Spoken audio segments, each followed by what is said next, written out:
What's good, friends? List episode 49 of the Gamecast coming at you. If you had to pick one studio, publisher, or IP for Microsoft to purchase, who would you choose? We asked the exact question today, as Mike and I try to put that Scrooge McDuck money pit that Microsoft has to even better use than it already has been when acquiring studios. Plus, Xbox Japan confirms that the Series X will launch day and date in Japan, just as it will the rest of the world. But how does Microsoft need to position the system to find much more success in the Japanese market than its previous systems did before? Also, Dishonored's current storyline may be done, but that doesn't mean that the franchise is being put on hold. While Arcane Studios is still open to doing more entries, should a developer feel pressured to make another title if true evolution or a story isn't there to tell, even if it is successful? All of that, and much more, on the newest episode of the Game Pass Gamecast. Now the fun begins.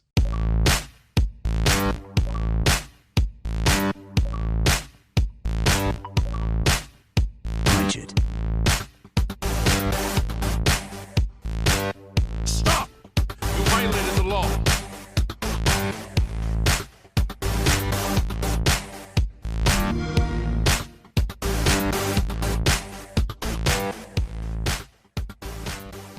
Welcome back to another episode of the Game Pass Gamecast, your weekly go-to podcast for all things Xbox Game Pass, and PC gaming, including news, rumors, and conversations around them damn good video games. You can catch new episodes of the show each and every Friday morning when they drop on YouTube, Apple Podcasts, Google Podcasts, Spotify, SoundCloud, and all other major podcast services. So be sure to subscribe to us wherever you get those, rate us, review, all that jazz, and let us know if we need to get on more podcast services that we don't know about. Just let me know, And follow us on Twitter at GPGC Podcast. Stay up to date with everything regarding the show, video games like, and our dope giveaways. I'm your host, as always, Travis White, aka Travis, on most internet platforms. Joining me, as always, my partner in crime, my co-pilot, my boy, Mike Peapack. Mike, what's good? What's going on? And what have you been playing? Actually, hold the fucking phone. I think I got there an intro once without stumbling at all. Should we mark it down in history? I'm thinking, I'm going to go fucking play the lottery after this. I really think I might at least one scratch-off ticket. I'll throw $2 that way. Fun fact, there was a dude and I'll let you, obviously get to how you're doing and whatnot, but freshman year of college, motherfucker in my creative writing class spilled the beans that he had won $1 million off a scratch-off ticket. Wow. Like, no joke. He was like, I swear to God, we had to, write about a remarkable moment in our life, and he wrote about that, and he was like, I swear to God, he showed us pictures of, getting the actual, scratch-off ticket and whatnot. He just lucked out. He said he found $20 he was on his way home on his way to pick up food at Sheetz with him and his girlfriend after he was, delivering pizzas or some shit, found a, $20 bill in his pocket that he didn't realize he had, spent it on lottery tickets just because he had it, and voila, won $1 million. So, I'm going to go play lottery after. I'm hoping that. I don't deliver pizzas yet, knock on wood yet, with all this shit going on. But anyways, Mike, what's good? What's going on? And what have you been playing, man? Yeah, so I have just been playing some more Age of Empires 2. I've been playing some Halo 3, and basically same old shit. I've been playing every single episode of this show, so yeah. nothing new really. Just same old, doing my thing. Just playing the games that I do enjoy, but To be quite honest, it's that time of year. I think we're past for the most part, and obviously we're very transparent when we're on this show talking about we play literally every console between you, me, Adam, Mike, Collins when he's on the show. We're very open about we support every single console. This show may be about Xbox, but we play every single platform for the most part across all of us. But really, outside of The Last of Us Part 2 and Ghost of Tsushima, 2 PlayStation titles, outside of that, there's nothing necessarily huge on the horizon for the next 3 months or so. Right. The summertime is usually that lull that we hit, that it's the last couple years there's been a bigger quote unquote January release, and usually it's Capcom putting out a Resident Evil title, or I should say quarter one release. We're getting either a Resident Evil title from Capcom, Monster Hunter World the one year, things like that. But then we get into that late spring and we get a, April-ish kind of, when originally we were going to see Cyberpunk and Final Fantasy VII Remake. I only saw one of those, so, we have those big blockbusters, kind of like we see with movies in the summer, and then it kind of fades off till closer to the end of the year, and then we get all the big fall releases. So this is kind of that lull period. So, like, I'm in the same boat. I'm kind of leaning into a lot of, like, live service games. Like, Valorant launched the other day, so I've been back into playing that after, not playing it for a weekend or whatever, whenever they took the closed beta down, which I kind of had my qualms with a little bit, but I'm still enjoying it. It's still fun. It's still, if I want to play a tactical game without necessarily jumping into competitive Counter-Strike, like, it's much easier to jump into something like that. And it's right now, with the player base being so spread out within it, it's much easier to do that compared to waiting forever for me to get a comp game in CS. It's a little bit harder for, to obviously get matched up and whatnot. So, I'm playing that still, but outside of that, on my end, I was talking about Dishonored last week, finished the first one up, loved it. It was really good. I really enjoyed it. Started on the second one because they're both, like, dirt cheap on PC. Spoiler, I'm playing it on PC, as I was saying, but and Dishonored 2 on Game Pass on PC, so definitely check it out. I dig it. I don't feel it's as it leans a little too more into trying to, in terms of the environments and the storytelling, a little more realism and whatnot with it. I'm not as crazy with the way that Dishonored 2's laid out. I like the fact that you could choose between two different character types to play as, between Corvo and Emily. That's really cool. I actually really like that, and kind of like what I was doing with Assassin's Creed this time around, or Assassin's Creed Odyssey this time around. Like, I played as Cassandra this time around. It felt much more natural, just like this game playing as Emily, felt much more natural for the story that was being told in it. So, really enjoying that. I also picked up Prey. I want to play that just because of, watching that Arcane Studios documentary that came out that I talked about last week that I encouraged everyone to watch. That's it. I've just kind of been itching for those immersive sim type games. But outside of that, the one thing I did want to bring up, I did jump into Minecraft Dungeons just to check it out. Played about, maybe over the past couple days, 2 hours of it. For what it is, it's really cool. It's very much Diablo light. Minus, I don't feel as compelled to push through in terms of, like, a narrative arc, and, Diablo's much more, when I think Diablo as, like, a dungeon crawler, looter that it is, I'm getting much more depth with it, much more min-maxing, there's much more meat on the bone with that, but to get people interested in dungeon crawlers, in that isometric RPG-esque element to it, this is a great start. And this is one of those that, say you're a parent at that point. In our age bracket, the 18 to 35 age bracket, they're starting to have kids, and they're starting to get to the point where they can play games. And they're like you and I, grew up on Diablo, and maybe their 4 or 5-year-old kid, has seen them playing that. This is really good to hand them a controller and say, hey, let's play this together, and they get the idea of that, and then potentially when they get older, Diablo 4 is out by then, they can start playing that. So it's a really cool, light experience, but outside of that, it's, it is what it is. Like, it's the 70 that it got on Metacritic is perfect. It's swimming in sevens, like Michael Huber on Easy Alice likes to say. So, it is what it is type of game.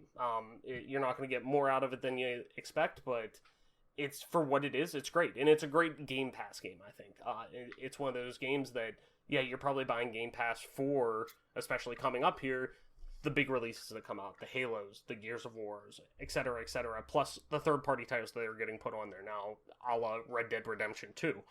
So this is a really good palate cleanser that you just want to kind of jump in and jump out and just kind of go through. It's really fun to play, especially on PC. I thought it actually plays really well on PC and probably could be played on next to any a potato PC for the most part. So I definitely recommend it if you're interested in isometric dungeon crawlers and things like that. You're not going to get the same experiences as a Diablo game, but yeah, I figured I wanted to at least mention it because I didn't get a chance to play Gears Tactics yet, and we talked about Minecraft last week, and even though it is Minecraft and it's still on so many different, platforms. Microsoft, it's still a Xbox Game Studios release that was marketed as an Xbox Game Studio release. So I found it important to at least sink my teeth into at least one of those and try it out, and at least have it on the show to talk about. But Mike, anything new off the top of the, I guess from the hip you want to talk about before we kind of get into the nitty gritty of the show?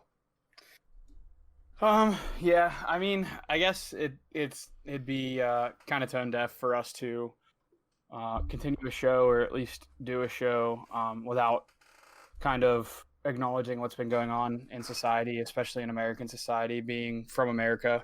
I guess it's relevant to talk about the whole just the situation that's happening right now, and the fact that I don't really. It's not a hard topic to really talk about, because it's pretty straightforward. There's right and there's wrong, and what's been going on in this country as far as the persecution of black males or females, just the black population in general, as far as law enforcement and the way they've been treated is wrong, and I don't think anyone can argue that. So I guess just what I want to say is, I hear you, I see you, and even though I'm not familiar with your struggle, and I'm not familiar with what it's like to live your life, I hear you, and I'm willing to listen, and I want to learn more about it, and I want to work with you guys and with everyone to make a better world for us. Yeah, totally. I 100% agree. My big thing that I've taken with all of this is, shocker, we're two white dudes talking about white males talking about video games on the internet. Those are a dime a dozen, and we are not people of color. We don't know the experiences that people of color have had. When we're stopped at a stoplight by a police officer, most of the time it's, for speeding or whatever like that, we're looking at it as, shit, this sucks. This is an inconvenience. What a prick. Why did he pull me over? Yada, yada. Where's my license? I got to pay this fine. Shit like that, Never once in my life have I ever feared a police officer was going to do anything to me. Besides, maybe just be a dick to me, and our boy. Yeah, yes, that'd be a good story to tell at one point.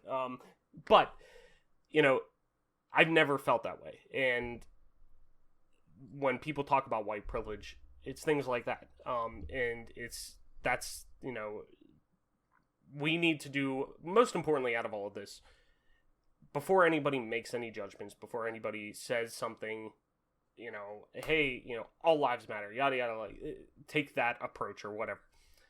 Listen, I just implore you to listen. The only way we're going to learn from this is first and foremost listening. Open your ears, close your mouth. Listen to what people of color, people who are experiencing this have to say. And more importantly, too, especially if we're talking in this context here, if we're talking about video games, there's this narrative that was kind of pushed around the other day on the internet that I think is really important to bring up because we're talking in this medium. That Dan Stapleton with IGN, I can't remember his exact title, but he's been with IGN forever. He's really talented, really, really a staple with that IGN staff that's been there.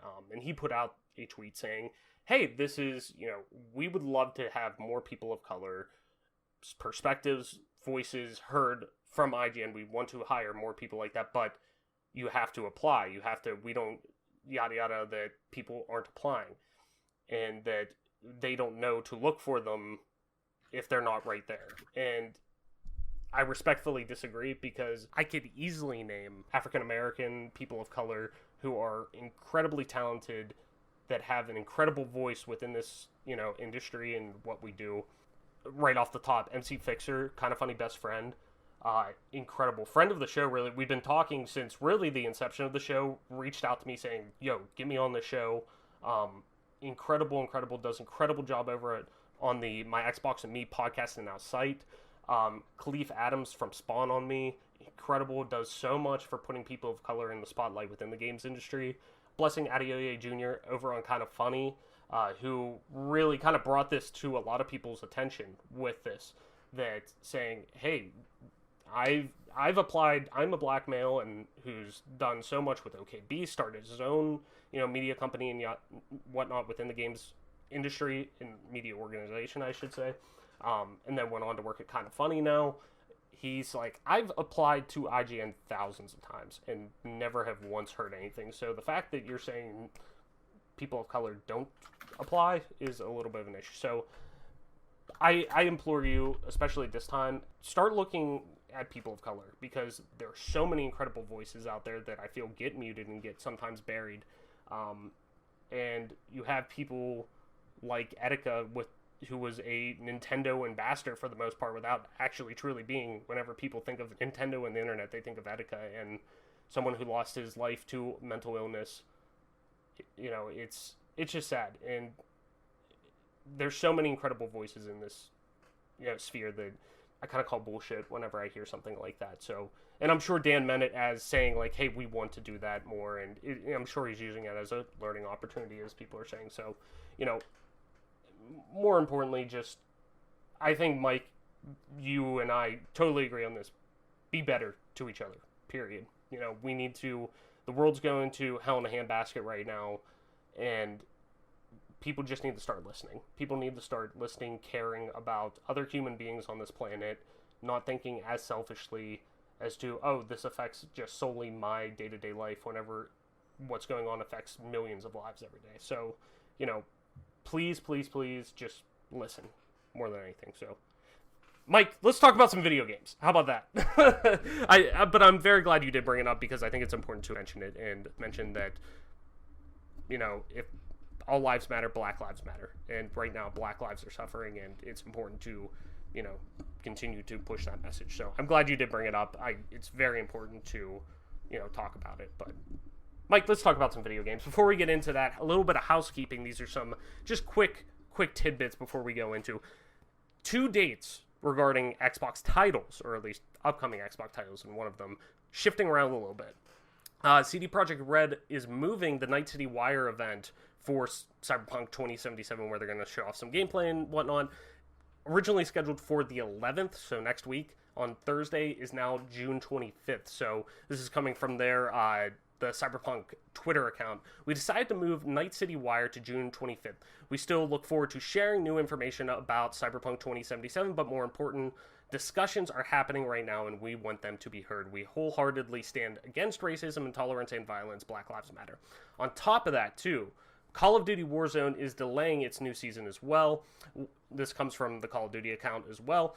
While we are looking forward to playing the new seasons of Modern Warfare, Warzone, and Call of Duty Mobile, now is not the time. We are moving the launches of Modern Warfare Season 7 to a later date. Right now, it's time for those speaking up for equality, justice, and change to be seen and heard. We stand alongside you. So, Mike, 2 dates moving. Are you still excited to kind of hear about Cyberpunk, you know, on the 25th? Obviously, there's bigger fish to fry right now. You know, Call of Duty, I'm not really too worried about, because we're not, we don't kind of really focus on that too much. But, you know, Cyberpunk's really probably one of the biggest fish that we want to fry this year. You know, you totally cool with waiting to hear a little bit, you know, for this game, another week or two? Yeah, I'm definitely excited to hear more about this game. I think it's a situation where, like you said, we're kind of in a dry spell right now with games. I know The Last of Us is coming out very soon, and I know this is an Xbox show, and that's a game worth note that you can kind of, you know, it is worth talking about. But just in general, I think we're in a big dry spell here, where with E3 being canceled and everything, we're all kind of like, we're all chomping at the bit, man. Yeah, exactly. So to me, it definitely feels like, you know, I'm super excited and super stoked that to hear about some new games and everything of that nature. And obviously, just excited to see, you know, what they have up their sleeve, because, you know, with The Witcher 3 being such a smash hit, I mean, I think everyone's pretty hyped for the next project the next game that CD Projekt Red comes up with here. I'm excited for it. How about you? Oh yeah, 100%. I mean, this is easily one of my most anticipated titles of this year, and really this generation, especially after The Witcher 3 clicked with me finally, after multiple tries of getting into it, even though, you know, high fantasy is my jam, especially like that European style. You know, so I'm super excited for that. And I was equally excited for the most part whenever they first re-announced this or re-revealed this, because we revealed it in, I believe it was like 2012, 2013, 2012, yeah, because it was the 8-year anniversary, I believe, of the reveal of that they said, hey, we're going to be doing this game after we do the next Witcher game. So when they re-revealed this a couple of years ago at E3, it instantly was like, okay, yeah, I'm sold on this. What they're doing, I could already tell this is totally my jam, even though at the time The Witcher wasn't. I'm totally in on this. So really excited to play that. Like I said, Call of Duty, there's more stuff coming to it. Great for those who are interested in that. But last little bit of housekeeping too. Sea of Thieves is now officially available on Steam. It's priced at $39.99 and is currently at the top of the trending game sales list on Steam. So really cool stuff, Sea of Thieves. Really cool to see. It's probably going to get another, burst of, players in it, and its, player population. So that's really cool. Xbox continues to not worry about you playing something on their specific platform. They're more worried about you just playing their games right now. And I think that's a great approach to take, at least getting people aware of the Xbox brand heading into next gen. So, really cool stuff. More people playing Sea of Thieves, and especially with bigger streamers like Summit playing that, it's only going to help that game grow. And now people are starting to see all the improvements they made since launch, like most, games as a service do. So really great stuff. So Mike, let's head into the news for this week. First news article coming here. Xbox Japan confirms 2020 Series X launch as it attempts to do quote-unquote much better job. This comes from Andy Robinson over on Video Games Chronicle. As always, a link in the description to all these articles that we are going to touch on. So Microsoft has confirmed that the Xbox Series X will be launching in Japan during the holiday 2020 season. The news was confirmed in a statement supplied to Famitsu and represents an improved commitment compared to Xbox's previous console, the Xbox One, which arrived almost a year late in Japan compared to the West. At present, 4 Xbox Series X titles have been confirmed for release in Japan: Halo Infinite, Assassin's Creed Valhalla, Scarlet Nexus, and Bright Memory Infinite. The Japan Xbox Series X launch could occur simultaneously with Western regions and follows a renewed commitment from the platform holder to improve its position in Japan. Xbox head Phil Spencer recently said that he felt the platform's market position in Japan wasn't acceptable and pledged to do a quote-unquote much better job with the Series X launch in the region. According to smaller market research companies IDC, Xbox One has made just 0.3% of its global sales in the region. In Famitsu's latest annual sales report for 2018, it's claimed the Xbox One X sold just 15,339 units during the entire year, compared to 1.7 million PlayStation 4s and 3.5 million Switches. Speaking in an interview with Gamertag Radio, Spencer said he remained committed to the region and wanted Xbox to, quote, mean more than it does today in Japan. Quote, our market in Japan for Xbox is important to us, he said. Obviously, Sony and Nintendo are both strong Japanese companies who have done a great job. I don't know if we're winning in Japan anytime soon, but the position that we have in Japan today from a platform isn't acceptable to me. Spencer added, quote, we're going to do a much better job with this next upcoming launch of not waiting 10 months to launch in Japan like we did last time. We're going to make sure our services like Game Pass, xCloud, and stuff are there so people have access to it, end quote. So, Mike, we've covered the failure of the Xbox brand within the Japanese market a multitude of times before, and it's failed a multitude of times before, both with the original Xbox 360 and now the Xbox One. But having Phil come out and really stand by the commitment to try and reach Japanese consumers on what they want from Xbox when they could have easily just really backed away from that market is definitely refreshing.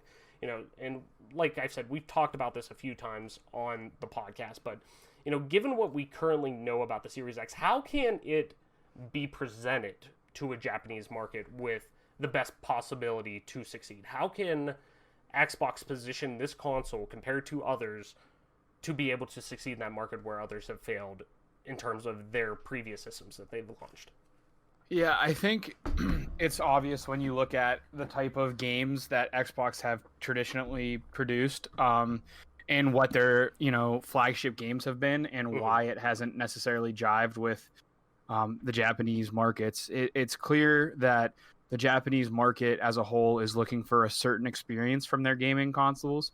Most of it's going to be RPG based or They sell a ton of Switches. There's a few reasons for that. And PlayStation has a ton of RPG and cinematic experiences. And it's a culture that doesn't really enjoy first-person shooters or shooters, and for that matter, just in general, it feels like. And the reason why I would say that is, I mean, the proof's in the pudding.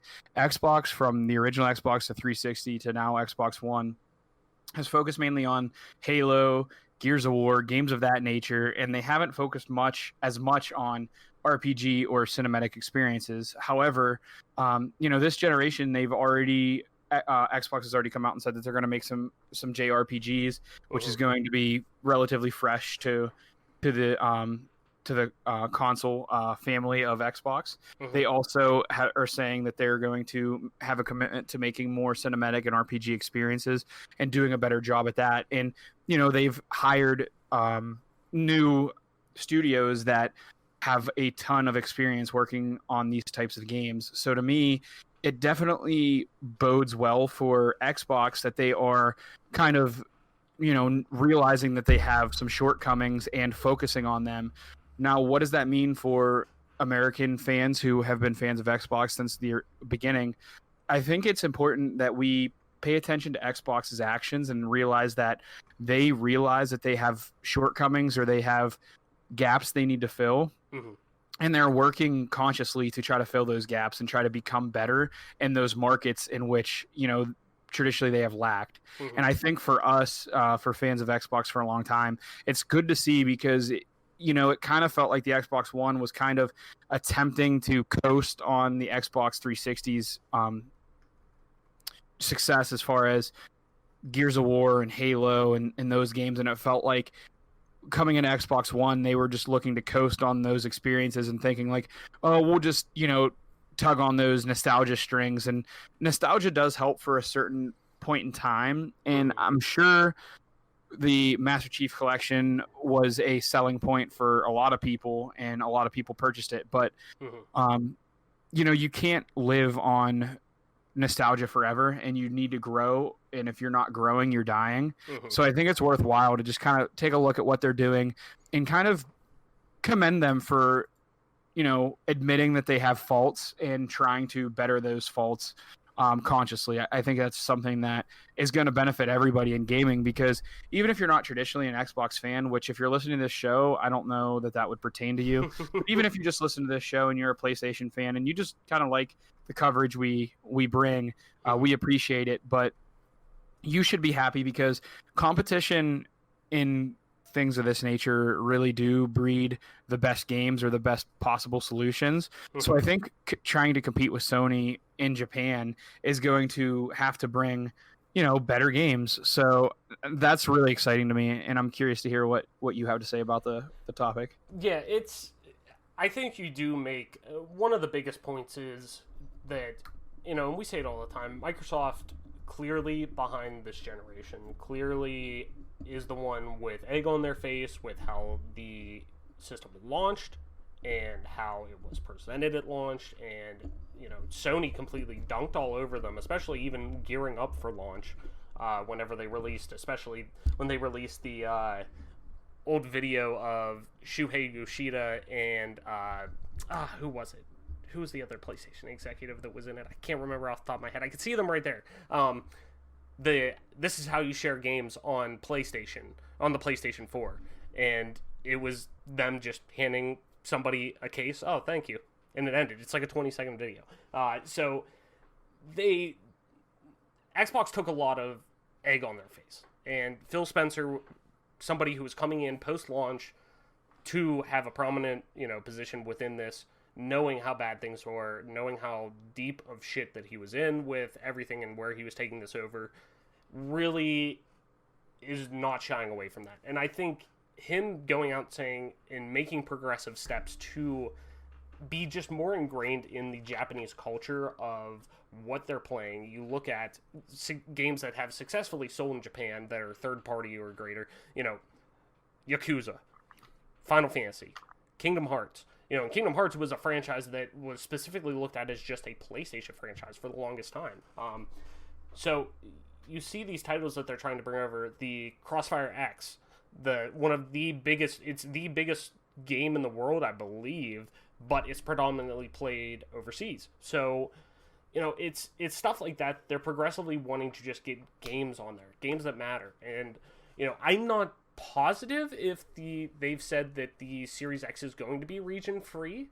I can't remember. I would hope so, considering the PlayStation 4 was, and 5, I would imagine, would be as well. Same with the Switch.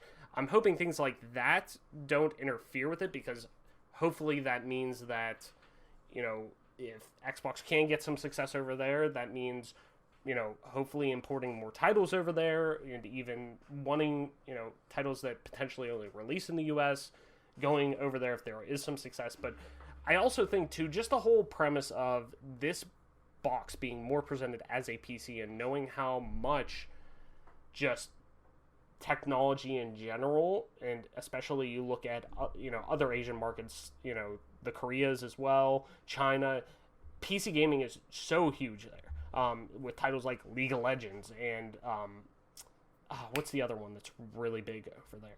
Why can't I think of it off the top of my head? There's another title that's really huge overseas, specifically in Asian markets, but PC gaming is so big that I think having a system like this that's presented in, hey, you're going to have scalability with this. You're going to have accessibility features with it that you can modify your gameplay with this to have more access to PC-like settings that I think, that may resonate at times a little bit more with that audience. So there's a lot of ways that they can do it, win, but it's also just putting in, they got to be smart with market trends that are going on over there. They have to, and it seems like they're positioning more of their own staff to that market to potentially, hopefully, infiltrate that market a little bit better. But first and foremost, it's games that you're going to get on there, and they're already doing that with major Japanese developed games, Final Fantasy, Yakuza, Kingdom Hearts, and so on and so on. So having access to those titles and those franchises and wanting to get them on Xbox is a big first step. So I really hope this is just another domino that's going on with that. And having a worldwide release too is another big thing. I think that's, granted, a lot of things hurt the Xbox One's launch. That, I think, is a large one of that. Having a worldwide release that was not releasing worldwide and being scattered didn't help its cause at all. It was very muddled, where you're seeing now PlayStation 5 already confirmed to be a worldwide release. It's launching worldwide, day and date. Everyone's getting access to the box the same day. Same as I believe the Switch was as well, was a worldwide release, where it's just, you're able to control that. I understand the marketing behind being, hey, we can control multiple days around the world by staggering this launch, but the fact that they staggered what was it, like 10 months or something like that? What'd the article say? Almost a year later. Yeah, like, that's so asininely long to wait, knowing that, and granted, understandably, the U.S., North America in general, between Mexico, the U.S., and then looking at, Western European countries like, the UK and whatnot. I understand those are your bigger markets, but it just, over a year is asinine. I could see a month, 2 months, something like that. Okay, but like, the Xbox is dead and buried. Xbox One's dead and buried 10 months after the fact. Right. I mean, they had already, kind of got shit on at that point. So, I don't know, man. I really hope, because at the end of the day, the bigger the brand is only going to help people who enjoy this platform more and more. So more eyes on this platform, more people playing Xbox is only a good thing for the brand. There's more recognition. That means more money is going to be thrown into it. That means more developers are going to want to work on this. More Japanese developers are going to want to work with Microsoft. So fingers crossed, this is, a good first step that, hey, we're doing a worldwide release. It is launching its day and date as everyone else in 2020 this holiday. So to me, that's really good news. So, Mike, let's move on to the next one here. And this one's kind of hitting home for me. That's why I kind of wanted to throw it in there, because it's relevant right now. But Dishonored, Original story is complete, but series is not on hold. This comes from Jordan Ullman over on IGN. As always, link in the description. Arcane has revealed that the original story of the Dishonored series is quote-unquote complete, but the franchise has not been put on hold as previous reports. In an interview with IGN Middle East, Arcane Studio co-creative director Dinga Bakaba, I hope I said that right, I think I did actually, set the record straight from a previous quote from Arcane's Ricardo Bear, who said in 2018 that Dishonored was quote-unquote resting for now. This led many fans to believe that the future of the series was uncertain, with outlets reporting that the series has been put on hold. Quote, "It's weird because for us as a studio, we never did a sequel to a game we made before," Bakaba told IGN Middle East. Quote, it was interesting to make and everything, but the rumors of putting the IP on hold was highly exaggerated and was misquoted. Bakaba, there we go, believes that Bear's quote was quote-unquote overinterpreted. "I don't think there was a decision to put the Dishonored series on hold," he explained. While Arcane is wrapped up on the story concerning Emily Caldwin and Corvo Attano, and believes the narrative to be complete, this doesn't mean that there can't be any more games in the Dishonored universe in the future. Quote, "It's something where we had a story to tell about the Caldwins and the Outsider, and now that story is over," he said. Quote, "So whatever happens, that Dishonored is complete. This is the best and most honest answer we can give, but in any case, I don't think we will be revisiting that Caldwin storyline." Bakaba goes on to explain that the decision not to revisit that part of the Dishonored world was a creative choice and speaks to Arcane's intentions as a studio. So, as someone who is currently playing through the Dishonored series right now, I can easily see the franchise adopting an anthology approach to its world and narrative, given the amount of lore that really takes place in it. Plus, Dishonored 2 came out at literally the wrong time and was basically cannibalized in the same way that Titanfall 2 was, with, EA releasing Battlefield, Battlefield 1, I believe. Yeah, I think that's what it was. So, I know you haven't played the games, Mike, but as a whole for franchises in gaming, should developers and even publishers, I guess, to an extent, feel a need to continue a franchise if it's loved by fans or is profitable, even if they feel the material isn't there for another entry currently, or that they've done what they can with the franchise, all they could to this point in moment? Do you still, should developers and publishers really feel a need to continue that franchise in that case, I guess? I don't... See, this is where I kind of feel almost contradictory, because part of me is like always kind of, I don't know, critical to Bungie for them giving up on Halo, basically. So, I mean, for me to sit there and like be critical on Bungie and be like, I don't know how you guys can get bored of this. I don't know why you guys didn't just keep forcing them out. And then my answer comes with looking at what they produced with Halo Reach, and it kind of answers the question for me. Basically, like, for fans, I know it can be frustrating whenever you're clamoring for more content, and a dev studio could make more content and release it and make money from it. But then I have to look at something like, Halo Reach and feel like Bungie was kind of pulling teeth to produce that game because they were looking to get out of the contract they had with Microsoft. They were ready to be done, and they produced that game. And to me, being a classic Halo fan, that just kind of using that as an example for this question seems, perfect for me. And basically, it seems like businesses would want to force a game out if they knew it was going to sell. Like, why wouldn't they want to make money, right? Well, a game or a studio that's proud, they don't want to put garbage out there and that'd be the last thing you remember of them. So to me, I definitely don't think it should be forced out, because you end up with duds or bad games or not even bad games, but just uninspiring games that are just like, meh, whatever. And I don't think any studio is planning to put out games that are going to make their players say, meh. Everyone's wanting to blow the socks off of everybody every time. So to me, it just makes sense that they wouldn't want to put a game out if they don't have the content, if they don't have the original content, because it just hasn't been created yet. I don't see why you should force a game out. You know what I mean? Right. No, definitely. I definitely side with you on that. it's tough because unlike you, there's been franchises that I've seen that I'm like, yo, I want more, I want more, I want more. Like, keep giving me more. Even with like movies and things like that. Like, I remember whenever it was kind of rumored that Christopher Nolan with the Dark Knight trilogy, after the Dark Knight came out, and even then, like, I understood, like, I could see it ending here. Him supposedly saying, like, hey, we're good for now. Like, we don't have to worry. And then Warner Brothers pushing, this is one of the most critically acclaimed films in modern history. Like, you have to make a follow-up. We'll make too much money if we don't, Right. And him being the artist that he is with his art saying, I don't think there's, like, to me, right this second, there's not a story to tell. And I only want to do something if there's a story to tell. So I sympathize with that. And I understand that. As a fan, of course I want to be selfish and say, like you, with Halo, it's like, fuck, how do you not keep making these? These are awesome. What you're doing right now is great. This is what fans want.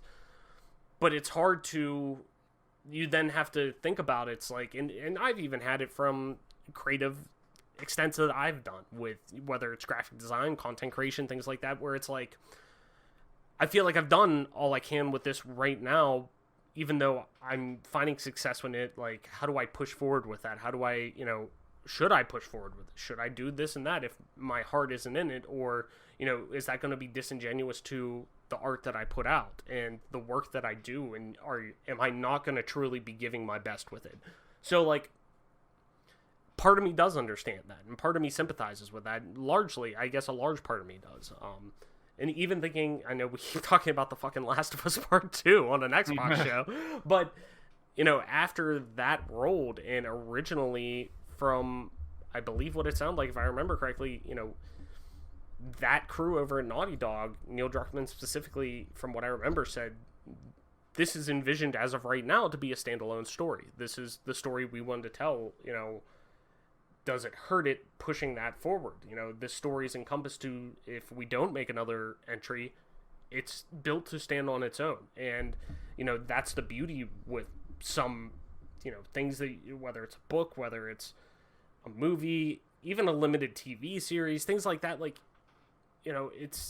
you may enjoy it so much, but you may enjoy it because it's built to be a specific way, and that's why it succeeds so much, is because it's built in this specific, I don't know what you want to call it, not routine, but you get what I'm saying, where it's like, it's built one way, and that's maybe why it succeeds.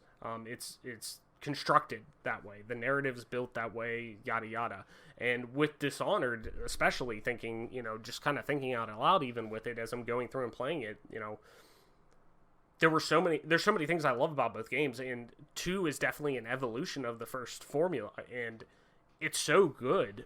And the way that they evolve the abilities, and even going between Corvo and Emily, the different abilities that they have and the tweaks that they make to them to fit their individual characters and make you want to really go back and replay and do different quote-unquote builds with how you're going to play the game, whether doing low chaos, high chaos, you're wanting to use no abilities, yada yada. It's really an evolution of the stealth genre in a way, but I don't know necessarily where they go completely after that from what they have right now. It's, okay, you're going to do more of the same, which is great. I'm not totally against that, but if it's just going to be more of the same, maybe look at doing DLC packs, doing something like that, and using it that way, and wait on a full-fledged, iteration of this model or this franchise till you're ready to actually put together something that's worth purpose, I guess. And to kind of quote, like, I'm a big Kevin Smith fan, Clerks, Jay and Silent Bob, yada yada. One of his movies, because we've been going back and watching it, the Kind of Funny community has been going back and watching it with their Kind of Funny in Review. They've been doing Kevin Smith movies. And watching Chasing Amy for the first time in fucking, like, probably like 7-8 years, or actually no, it was probably high school when I watched that last. But Ben Affleck in it, my boy, him saying that, I remember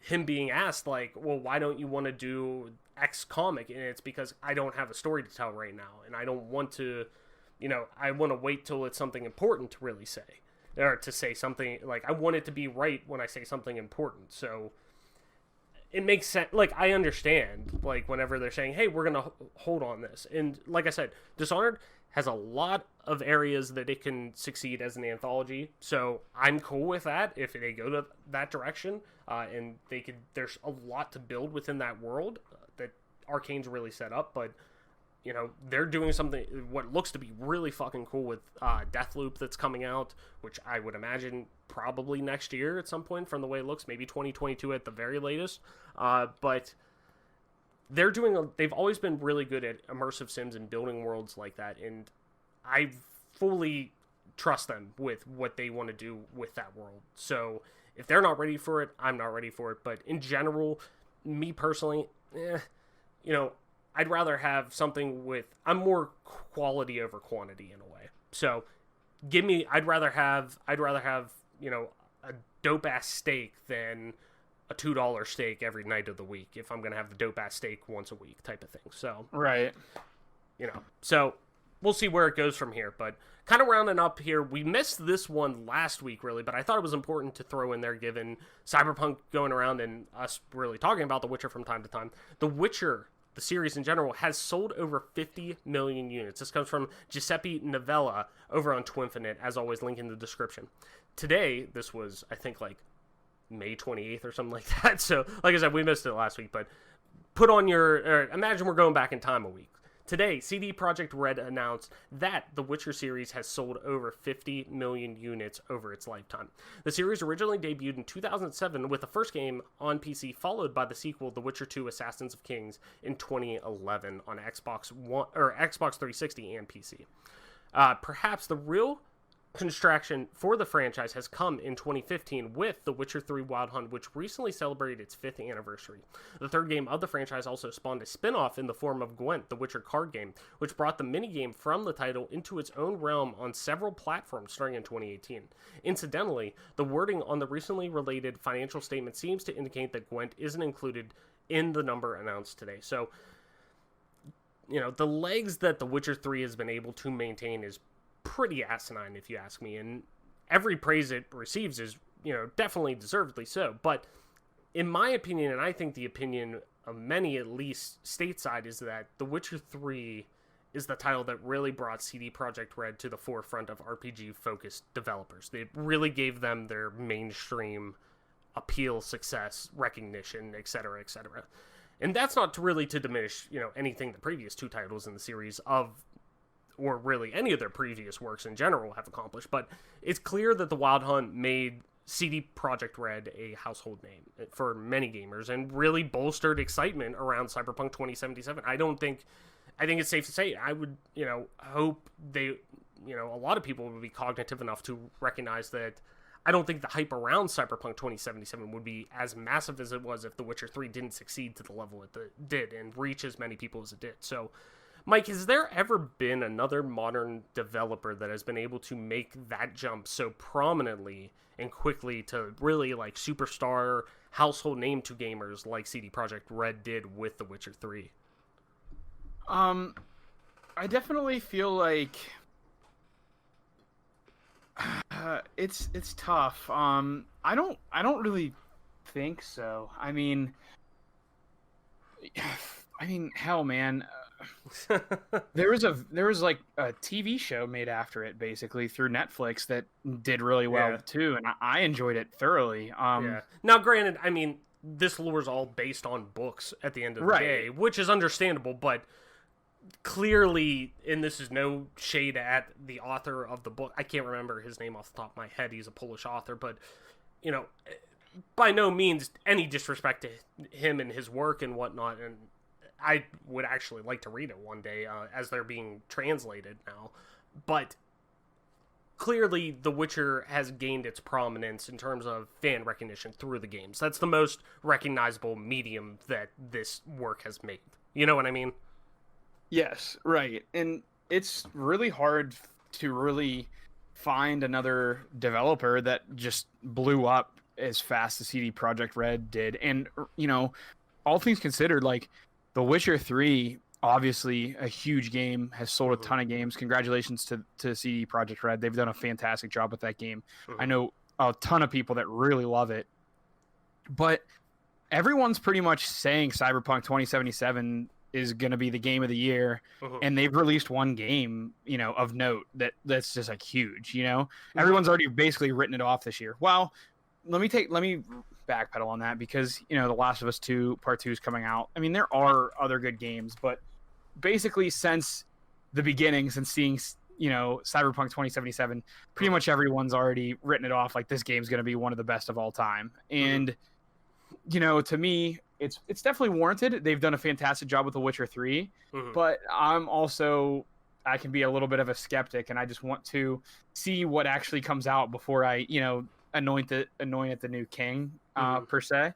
So I haven't ever seen a developer just come on the scene, big dick swinging. Now we're talking like you'd have to go back to like even Bungie had games before Halo that were pretty big. So to me, this studio has done special things, and congratulations to them, and hopefully they keep it up, and hopefully Cyberpunk 2077 is everything everyone thinking it's going to be and more. I do want to note that it is worth noting that you might want to curb your enthusiasm. You can play this little sound cue after that, but dun. My fiance's parents just fucking Kool-Aid man through the world. Curb Your Enthusiasm, Larry David, where? They fucking love him. They love Seinfeld. But I think it's worth noting that Mike, Jerry. All right, I'm done. You might want to just beat movie. All right, now I'm done. Go ahead, talk. You might want to pump the brakes on that a little bit, because, I mean, it's been one game. I don't want people to have these crazy lofty expectations for a game that we really haven't seen that much about yet. I mean, we have seen quite a bit, but what I'm saying. Let me go ahead and continue talking. I'm gonna look this up real quick. I just am afraid that the goals and expectations are going to be so high that it might be impossible for them to reach some people's expectations. And that's just the realisticness. That's just the reality of it. I mean, after Halo 3, Bungie released Reach, and sure, maybe it was going to be really hard for them to reach expectations of people, but I think that's just something that's worth considering. Your expectations might be so lofty and unrealistic that there might be nothing they can do that might appease you. Yeah, they've put out, let me see, they put out really 2 lengthy gameplay demos. The first one coming from E3 2018. 2018. That when it was really re-revealed, like I was talking about earlier, they had a behind closed doors 48-minute demo of the game, and then they ended up releasing it to the public as well for everyone to see, and kept and really everyone kept saying they've never seen anything like Cyberpunk 2077 before in terms of the fluidity, the way that the minimal loading, everything like that. And it's definitely, every time I look at this stuff, it's definitely like, this is when I think next gen, like we kind of talk about like, oh, what are going to be the increases with next gen? Where do we go with next gen? It's things like that, the seamlessness of how you look at Skyrim or look at Oblivion. Anytime you open a door into a room, there's a loading screen. We're going to eliminate those things. We're going to eliminate the loading issues of, hey, or the processing power even coupled in with that's needed to, when you squeeze through a crack in a wall, like, and there's that animation of you sliding through something, that's a loading screen realistically. Like, things are loading in the background with that. They're eliminating a lot of that. It's quality of life, things like that. And that's what so much of this is, where this is one of those times where you look at it and at a game and you see a living, breathing world. So I agree with you there.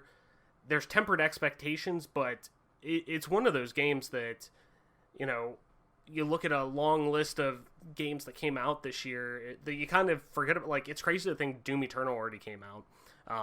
Animal Crossing, we're going to get Last of Us Part 2, we're going to get, or we got Final Fantasy VII Remake, and it seems like, from what it sounds like, PC and Xbox players are going to get that next year. So all these bigger titles that have already came out are coming out very soon, like, that you kind of forget about. And then there's this just mammoth son of a bitch, big dick swinging down the road that's coming in Cyberpunk that everyone think is just going to come in and blow away the competition. So, and it's kind of all about perspective, I guess, of what's more impactful for the gaming community that year, what's best at what it does, I guess. And it looks like Cyberpunk's going to redefine what an open world is. But like you said, it's still hard to tell, because looking at, just even pulling up CD Projekt Red specifically, their, sect of CD Projekt, like, they've only developed Witcher games in terms of fully developed. The Witcher 1, 2, 3, the 2 expansions, Gwent, the Thronebreaker, single-player campaign that comes with Gwent, and then now Cyberpunk. So how do they go off? And granted, Cyberpunk is based off of a pen and paper RPG from, I believe the late 80s, early 90s, something like that. But that's the first, compared to The Witcher, which had novels and novels and novels of lore to go off of, where they go from there. So really, I guess, getting back to the question, after we kind of sidetracked a little bit on, Cyberpunk and whatnot, but you brought up the one that really came to mind for me, and that's Bungie, realistically. Mm-hmm. Granted, like you said, they had a few successful titles in terms of Marathon and, games of that nature, like sim games of that nature on Mac, but coming to really a console market and making that transition to, hey, we're going to do, what was at first, a third-person isometric strategy game, almost what Halo Wars came to be, from what it seemed like, to go to now this first-person strategy, or this first-person shooter, and the way that Halo evolved from its initial conception and initial reveal. I think they're the one that really made that jump, and that comes to mind, at least on the Xbox end of it, where it's you think of Gears of War, you think of Epic. Well, Epic's also had, Unreal Tournament for how long? And they were known in that space. And maybe on the console end, coming in and making the noise that they did with Gears. But to me, I think of Bungie, where you're taking over literally a whole genre and owning that. Because realistically, The Witcher is probably, and I don't include Skyrim in this conversation, because Skyrim's a last gen game. Realistically, granted, there's death taxes in Skyrim in terms of what's going to happen in your life, because they're going to keep fucking releasing it, and rightfully so. People keep fucking buying it, I guess. So, The Witcher 3 is the most prominent RPG to come out this generation, bar none. Whether people like it, dislike it, in terms of if it vibes with them or not, it's a beautifully well-crafted game that's dense, and everything that you do in it is purposeful. So, compared to a lot of Bethesda open-world RPGs that we're seeing now, who used to be, revered as that. So, it's, when I think of dominating a space and coming in and making that noise and making that instant jump to, holy fuck, anything they put out now, I am on board. It's Bungie. And it was Bungie with Halo 1 coming onto Xbox, and then it was the reason why you had to go and buy an Xbox. Bar none. People bought an Xbox because they wanted to just play Halo. And everything that came after that is gravy, and that's what got a lot of people onto playing Xbox. But even with Xbox not gaining the, market value they wanted to right off the bat with the original Xbox, having that franchise on there and being literally this is the reason you want to own something, and coming and making that instant jump to superstardom, really, and being a household name to gamers, even if you didn't have an Xbox, you knew what Halo was. You knew what that series was. And it was all because of one game and not knowing anything, not really knowing them beforehand, and being a reason to buy a console. That's who I think of, really.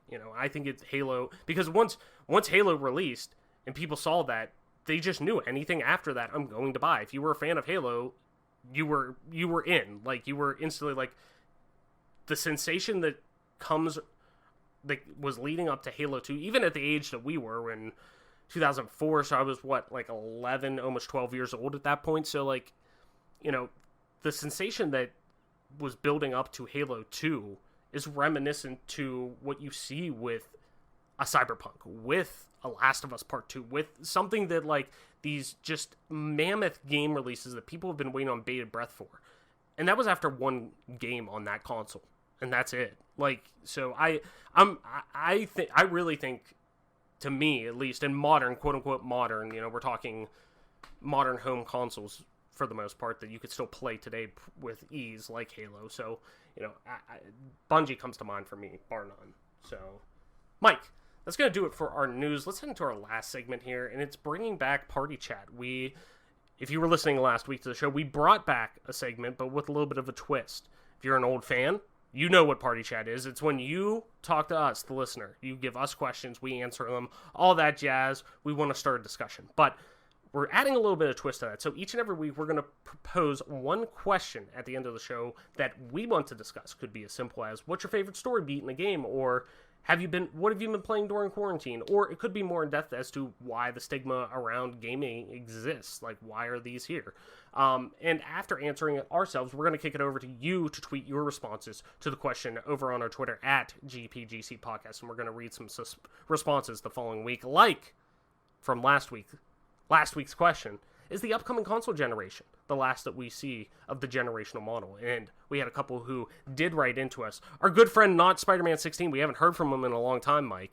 So I figured I had to include him because you always loved his responses. So not Spider-Man 16 responds saying, I don't think so, but if PC gaming keeps pushing on to casual players, or we see multiple hardware iterations over the generation, I think it could be. I don't disagree there. I don't think we disagree at all. Also, too, Zach6685 said, no, as long as they keep selling, why would they change? Casual audiences will always want simplicity when it comes to their entertainment. Can't argue with that, really. I'm not going to lie. I don't think it's as easy as that, but at the same time, like, yeah, I mean, for most people, we do have to think the people who, buy a Madden or an MLB or a 2K or whatever every year, that's the only game they buy, and maybe the Call of Duty, like, they're not worried about playing on 4K 60 or whatever. They're more worried about just playing, and getting into games with their buddies or whatever type of thing. So I don't necessarily disagree with that. What about you, Mike? Just to their responses real quick before we go into the question for this week. I still kind of stand pat on it. It just depends on cost. Like, basically, if you're a console gamer at this point, one of the main reasons is it just comes down to basic cost. Like, you don't want to spend the money on a gaming computer, and I can't really blame you if it's something that you're unfamiliar with. You're a little overwhelmed at the thought of building your own. Pre-built computers are way more expensive than building your own, so I think it just simply comes down to cost. If the cost makes sense for people to start going to computer games more, I could see that really pushing it. So that's kind of how I feel about it. No, definitely. 100% totally agree, man. So this week's question, Mike, are you ready for it? Yes. All right. With how much money Microsoft has, we always talk about Microsoft having this fucking Scrooge McDuck pile of money that they just jump into, just fucking Phil Spencer and Bill Gates just tandeming, jumping in there. Cannonball. What's the other one? The pencil type thing where they... I know there's the jackknife. I don't know. I'm not a fucking diver. I don't know. Anyways, they're jumping into Scrooge McDuck money because that's what they got. What IP or even publisher would you like to see them acquire? This could be Serious or Far-Fetched. Because there was that rumor last year that came up that said, Microsoft is looking to acquire EA, which is like fucking big dick swinging money. That is a lot of fucking money, like, to acquire EA, this multi-million dollar publisher that owns some of the biggest gaming franchises in the world. It's crazy to think about. So even if that was a rumor or a conversation at one point, that kind of puts in perspective what we're talking about. So what IP or even publisher would you like to see Microsoft potentially acquire? Like I said, Serious, Far-Fetched. What do you think, man? I'll do two for you. All right, do a Far-Fetched trolley one. I love when you're getting a little bit of the cackle coming in on it. I know it's going to be good. Do you know? I would love to see Microsoft. I would like to see them reacquire Bungie. and just fucking doom them to work on Halo again. Like so much money, like so much money that like they would just be like slapped like by everyone in their family if they turned away. Like literally, like it would be an offer they couldn't refuse, and then just doom them, like get rid of 343 and just doom them to work on Halo again. Jesus Christ. just like, you thought you got away from it, huh? Guess what, bitch? They just come back like, hey guys, we got big news. What's that? We've been acquired. What? I thought we just got out of our Activision deal. No, but you guys are going to love it this time. I'm telling you, this is exactly what the people want. Oh, sure, what is it? We're going to work for Microsoft again. We're going to make Halo again. Could you imagine the old heads who have been working there forever just fucking Undertaker stood up like, what? We thought we got out from under that cloud. Oh, that's great. So what's the other one then? I'll let you go first, and then I'll see where you go with it, and then that'll actually kind of maybe change what I would go with. Oh man, you know, when I was putting the doc together, I was trying to think of this myself. I'm like, what the hell would even be possible? What could even be? I don't think it's necessarily far-fetched, but like I'd like to see them as they're expanding and as they're getting bigger. The fighting game community, to me, like, still is a very prominent entity within gaming. It's not necessarily the biggest esports, you know, area in the world. It's not like a COD League, an Overwatch League, yada yada. But the fighting game community, you look at EVO and you look at the prominence that it has, you know, I would like to see Microsoft on the IP side. Maybe not a studio or publisher, but more on the IP side. Or even, you know what, fuck it, acquire the studio. I'd like to see them acquire the Mortal Kombat license. Like, acquire NetherRealm Studios to make Mortal Kombat as a PC Xbox exclusive, you know, yada yada. But where they have a stake in the fighting game community again. Because they've had Killer Instinct. They've had, you know, this franchise that people dug for a while, but, like, was very much when it kind of reappeared in the gaming sphere, like, was kind of a wet fart for a lot of people. Like, it didn't really stick along, and it was very expensive to fucking play. I remember that whenever the Xbox One first launched.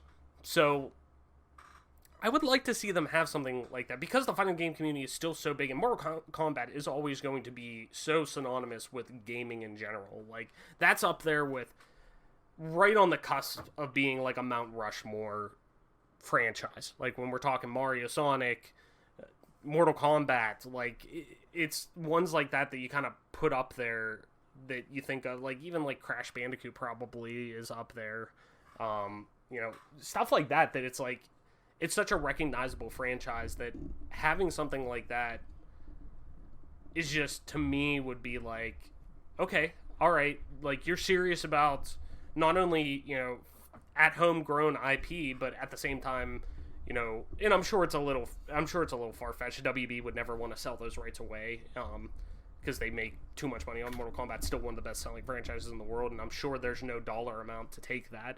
But, you know, I think it would be something where it's like, you now have a title in a franchise that is an esports juggernaut, because if Halo doesn't necessarily take off as they're wanting this resurgence within esports, and I'm sure they're wanting with Halo Infinite to be, you know, kind of this, they're wanting it to be that Metacritic juggernaut that, you know, a Last of Us, Uncharted, God of War is for PlayStation. They're wanting that with the Halo brand again in the Halo franchise. If they don't get that on the esports, then they could have a very strong foothold in the esports realm with a fighting game like Mortal Kombat. It's far-fetched, but I think it'd be cool to get a franchise of that magnitude under the Xbox wing, you know, as more of a far-fetched, like, pie-in-the-sky type thing.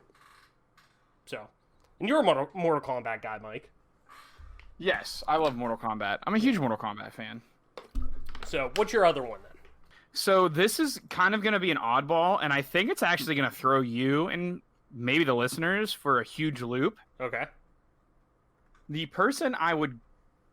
Now, that might give it away. The person I would go to acquire he goes by Concerned Ape, but it's Eric Barone, the creator of Stardew Valley. apparently, after a little bit of research into the game, I found out that he did up to Stardew Valley 1.2.33. He did all the art, sound effects, and music for the game. And he did hire Tom Coxon from Chucklefish to do the multiplayer code. But by and large, Eric Barone just completely by himself created the game Stardew Valley. And while my experience with it is very little, I mean, Adam loved it and played it a ton. And I know other people that have really enjoyed Stardew Valley. So I think just because the drive that a single person has to completely and solely create a game like that, and it's a very successful game. It's done fantastically well. I mean, it's on iOS and Android now. It's done a great job at growth and everything.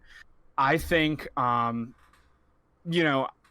don't see why you wouldn't bring someone like Eric Barone onto the team over at Microsoft and kind of put him at the helm of a studio, and then almost like, I mean, dude, Stardew Valley, I know it's a smaller game and everything, but God, like that game has some fucking legs, man. That is, you want to think of, it lives in that Animal Crossing, Harvest Moon-esque like sim area.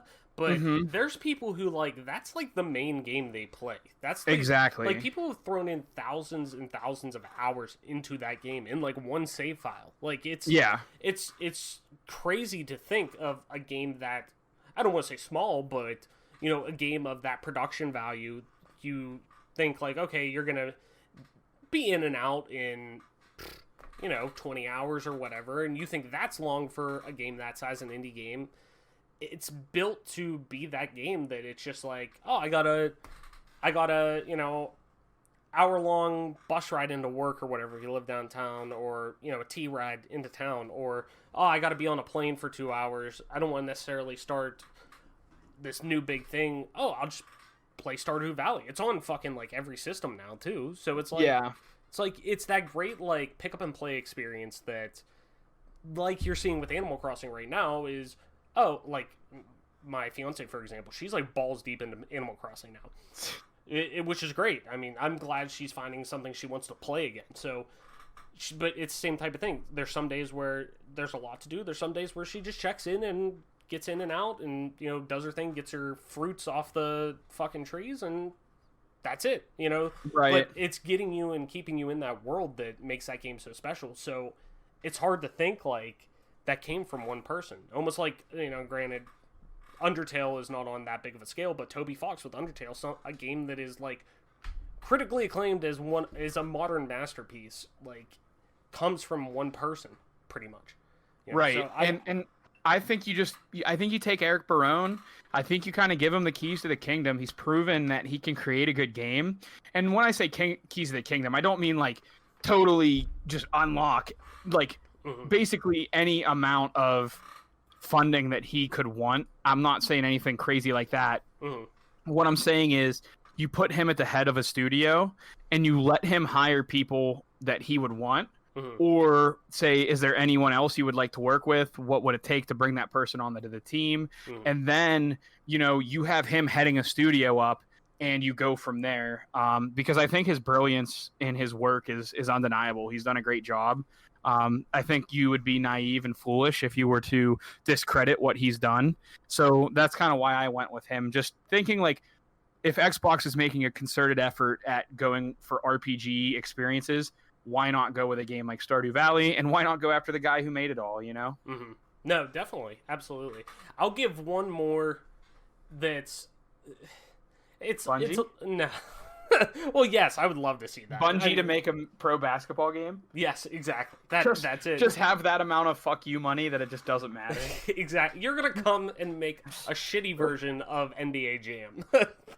So this one's a little wild. Well, I'll give two, but the one that I was tied between these two, but the one I think is legitimately going to happen, given how active Marvel Games is Xbox getting an exclusive similar to Spider-Man, getting the rights to a property that one of their development studios is going to make, and is basically marketed as, hey, this is an exclusive for the Xbox platform, Xbox/PC platform, or whatever, you know. So I think that's actually like legitimately going to happen, and there's kind of, I've heard a few things from some people I trust that may be true, with a certain studio that, anyways, which we can talk about a different time. But the one that I think is a little more out there that definitely isn't going to happen, that I would just love to see in one of those like holy fuck moments, I'd love to see Microsoft work a deal with Konami to get the Metal Gear license. Okay. And do an exclusive Metal Gear on Xbox, PC, you know, whatever. But a console That'd be like exclusive. such a slap to the face to Sony, and I'd love Right. it. I'd be all here for it. And like, granted, Metal Gear has now been, you know, Metal Gear Solid specifically has been on, it's been multi-platform since really the original Xbox at one point, but it's so wholeheartedly tied to Sony because of the success of the original one that people still do obviously view it as a Sony franchise. I mean, point blank, you think of Metal Gear Solid, you're probably thinking of the original PlayStation 1, you know, Metal Gear. It's just viewed as a PlayStation 1 exclusive, or like a PlayStation franchise for the most part, no matter even if it was multi-platform for how long. But I'd love to see them do that, either that or get the rights to Silent Hill from Konami and bring in Hideo Kojima to do the Silent Hills game that he wanted to make before Konami and him had a bad split and they canceled the game. I would like to see one of them. The Metal Gear one I think is much more likely because that franchise is just, Konami in general is like not making games anymore for the most part. They're just worrying about pachinko machines and slot machines and shit like that. So, but there's rumors that they may be poking their head back out for the PlayStation 5 reveal event and doing some kind of PlayStation 5 exclusive with Silent Hill, so who the hell knows. But I think that's going to wrap it up for Party Chat this week. As always, now it's your turn. It's your job to reach out to us. Respond to all of our tweets that we put out about the show each week, and let us know your answer to Party Chat. Let us know what you think. What you think is a IP, a studio, even a publisher that you would like to see Microsoft acquire. It could be pie in the sky type of deal, or it could be as, you know, realistic as you want it to be. So, as always, just hit us up on Twitter at GPGC Podcast to let us know what you think about that, and you could have your response read on the show in the following week. So, Mike, I think that's going to do it for our episode this week. Where can people find you to talk about video games and all the cool things we're up to on the interwebs? You can find me at Toy Soldier, TOYSXLDIER on Twitter, and at MP_Toy Soldier on Twitch. Swing by and let me know what you think about this show or any of the opinions I give. Nice. And as always, I'm your host, Travis White, aka Travis, on most internet platforms, including Twitter at Travless_, that's TRAVLESS_. You can also find me streaming time to time on twitch.tv/Travless_, same as Twitter. And if you want to play some video games with me, you can, over on Xbox Live, really any platform, but for this show specifically, Xbox Live, you can find me just regular Travless, that's TRAVLESS. Hit me up on there and we can play some video games together. With that being said, that's going to do it for our episode this week, and this has been your newest episode of the Game Pass Gamecast, your weekly go-to podcast for all things Xbox, Xbox Game Pass, and PC gaming, including news, rumors, and conversations around them damn good video games. You can catch new episodes of the show each and every Friday morning when they drop on YouTube, Apple Podcasts, Google Podcasts, Spotify, SoundCloud, and all other major podcast services. So be sure to subscribe, rate, review, all that jazz to us wherever you get a podcast at, and follow us on Twitter at GPGC Podcast. Stay up to date with everything regarding the show, video games like, and our dope giveaways.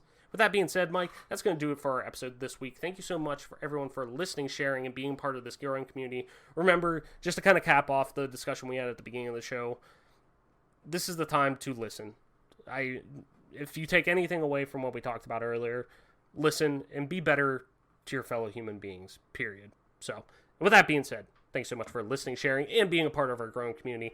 Game on, wash your hands, listen to the doctors, all that jazz. The corona's still out there, so make sure you're, dealing with that. And we will see you next week.